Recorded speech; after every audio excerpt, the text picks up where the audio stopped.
बहुत समय पहले की बात है। एक गांव रामपुर में भोला नाम का खिलौने वाला रहता था।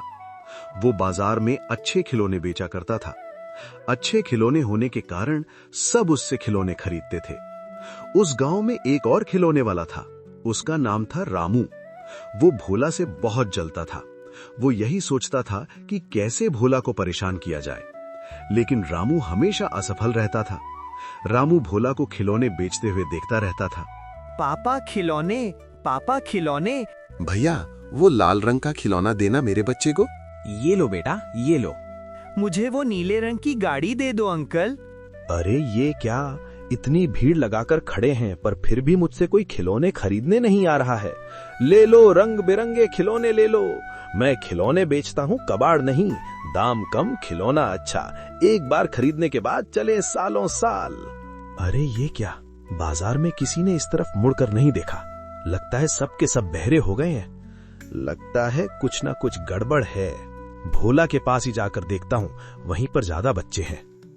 अरे क्या हुआ रामू भाई, तुम वहाँ से यहाँ क्यों आ गए? असल में वहाँ बच्चे नहीं आ रहे हैं। तुम्हारे यहाँ तो बच्चे भीड़ लगाकर खिलौने ले रहे हैं, इसीलिए सोचा इधर ही कुछ शुभ है।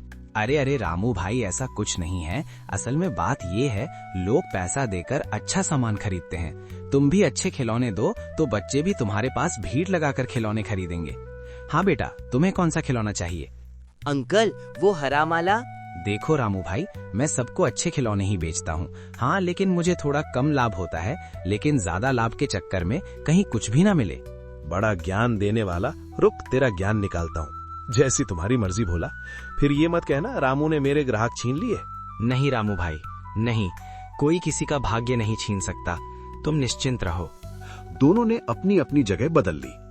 एक बच्चा दौड़कर आता है, भोला खिलौने वाले की दुकान के सामने जाकर खड़ा हो जाता है, लेकिन वहां पर रामू अपने खिलौने बेच रहा होता है।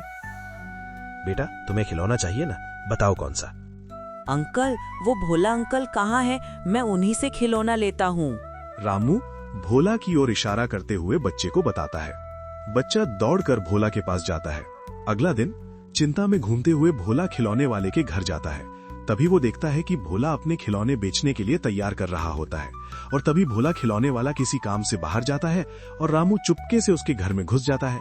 फिर वो कुछ खिलौने खराब कर देने के बाद जब वो अपने घर वापस जा रहा होता है तो एक बच्चा उसको भागते हुए देख लेता है। अरे, ये तो कमल खिलौने वाला है, लेकिन ये भाग क्यों रहा है?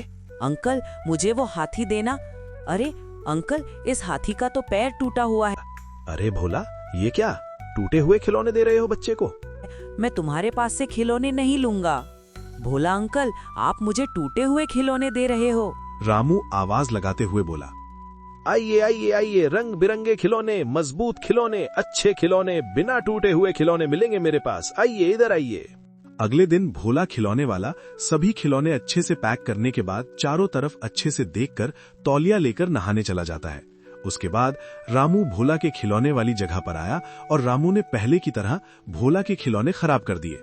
आज बाजार में रामू के पास भी बहुत भीड़ थी बच्चों की। बच्चा बोला, मुझे वो घोड़ा दे दो, लेकिन देखना टूटा ना हो। नहीं नहीं, कल पता नहीं कैसे टूट गए खिलौने, मुझे पता ही नहीं चला। अरे ये क्या, ये कैसे टूट गया? अंकल देखो, घोड़े की पूंछ टूटी हुई है। ये सही है, कल हाथी आज घोड़ा, रोज टूटे खिलौने दे रहे थे। क्यों अंकल, ऐसे खिलौने क्यों दे रहे हो आप हमें? भोला के सभी बच्चे जो उससे खिलौने खरीदते थे, वो सभी रामू से खिलौने खरीदने लगे। सभी भोला को ठग और झूठा समझना शुरू कर दिया, और इधर रामू तरक्की कर रहा था।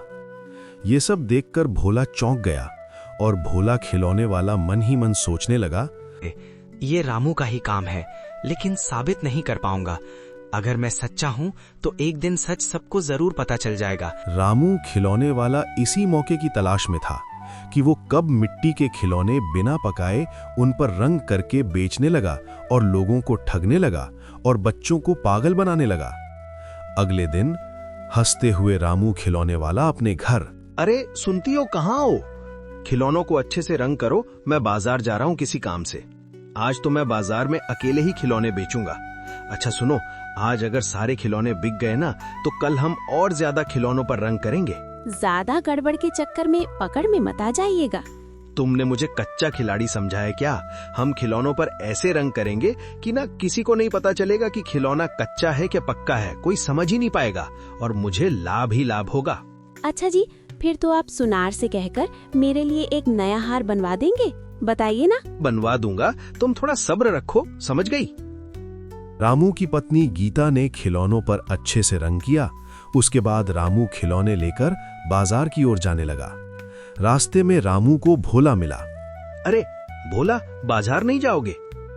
मैं बाजार नहीं जाऊंगा, मैं उसी दिन बाजार जाऊंगा जिस दिन गांव वाले मुझे बुलाएंगे। भोला दूसरे गांव में गली गली घूमकर अपने खिलौने बेचने लगा। वो जोर जोर से आवाज लगा था। धूप से गर्मी में उसे बहुत कष्ट होता था, पर इसके अलावा भोला के पास और कोई दूसरा रास्ता नहीं था। भोला खिलौने वाला दूसरे गांव में आवाज लगाते हुए, ले लो खिलौने ले लो, अच्छे खिलौने, बढ़िया खिलौने, खिलौने खिलौने खिलौने ले लो। रामू रात को घर में लाभ के पैसों का हिसाब कर रहा था और रामू की पत्नी लालची नजरों से देख रही थी। रामू हंसते हंसते कहता है, अरे सुनो गीता, आज सारे खर्चे को छोड़कर लाभ हुआ है 700 रुपए। कल और ज्यादा खिलौनों पर रंग करना पड़ेगा। आज खिलौने कम पड़ गए बाजार में, सभी बच्चों को नहीं दे पाया। अच्छा सुनो, अपने कालू सुनार से कह तो दिया है ना? कह दूंगा जी, कह दूंगा, महीने के आखिर में ही कहूंगा। काम थोड़ा जमने तो दो। अरे सुनो, आज बहुत सारे बच्चे होंगे, सबको खिलौने देने होंगे। रंग तो कम है, आज रंग में पानी मिलाते हैं। रामू के घर पर वो आदमी रामू की खिड़की के बाहर सब कुछ देख रहा होता है। आदमी मन ही मन सोचता है, तुम्हें अभी मजा चखाता हूँ। कोई है? अरे सब कहाँ हो? देखो रामू भाई क्या कर रहे हैं। देखो देखो, इतने दिनों से तुम लोगों ने कच्ची मिट्टी खरीदी है और पक्की मिट्टी का भाव दिया है। देखो देखो, रामू भाई क्या कर रहे हैं। रामू और रामू की पत्नी पंचायत में सिर झुका के खड़े हैं। जिन लोगों ने रामू से खिलौने खरीदे थे वो भी खड़े हैं पंचायत में। आदमी बोलता है, रामू भाई ने भोला भाई के खिलौने खराब किए थे। क्योंकि उस आदमी ने रामू को भोला के घर से भागते हुए देखा था।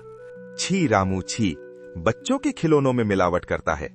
सुनो सुनो, तुम्हारी सजा है, तुम्हारा सिर मुंडवा करे, मुंह काला करके गधे पर बैठाकर पूरे गांव में घुमाया जाए और तुम्हारे सीने पर एक कागज पर लिखा जाएगा कि मैं बेईमान और लालची हूँ।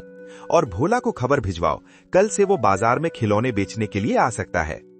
गधे की पीठ पर रामू बैठा, शर्म से है सर नीचा और मुंह है काला। गांव वाले भोला के पास आए और बोले। भोला आसमान की तरफ देखने लगा और उसकी आंखों में आंसू आ गए। गांव की नजरों में अब वो चोर नहीं रहा। गांव के सभी लोगों ने भोला से माफी मांगी और अपनी भूल स्वीकार की। अब भोला के चेहरे पर मुस्कान आ गई।